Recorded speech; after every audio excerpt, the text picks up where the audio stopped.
This is a woodland creation scheme, which was a joint project between ourselves, United Utilities and the West Cumbria Rivers Trust. And today we're looking at approximately 5.5 hectares of new native woodlands being planted in the Thirlmere Valley.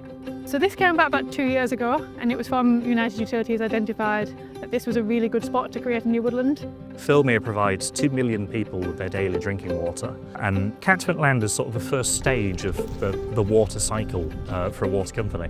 So by planting trees on here, we're stabilising the ground, so preventing the risk of landslips. It's very good for reducing any runoff from agriculture, so improving water quality. Which means that it needs less cleaning at the treatment works, and it means that the water which goes into the reservoir is ultimately cleaner, and we're producing better quality water for customers. My role as Woodland Officer is funded directly from DEFRA through their Woodlands for Water project to try and help people access the lots of grants available for woodland creation. So we're here to help facilitate landowners to access the grants and do their own woodland creation.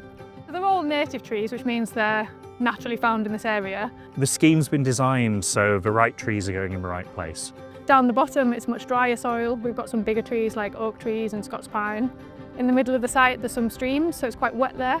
And we've chosen some species that like having wet ground, so alder and willows.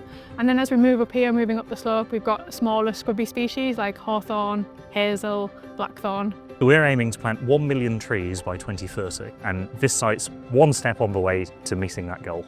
Once this scheme's finished planting and we've looked after it for a number of years and we've got nice mature trees in here, we'll have a really nice resilient patch of native woodland which complements the woodland we already have on the wider estate. So we'll be joining up habitats, giving wildlife corridors to move through the environment.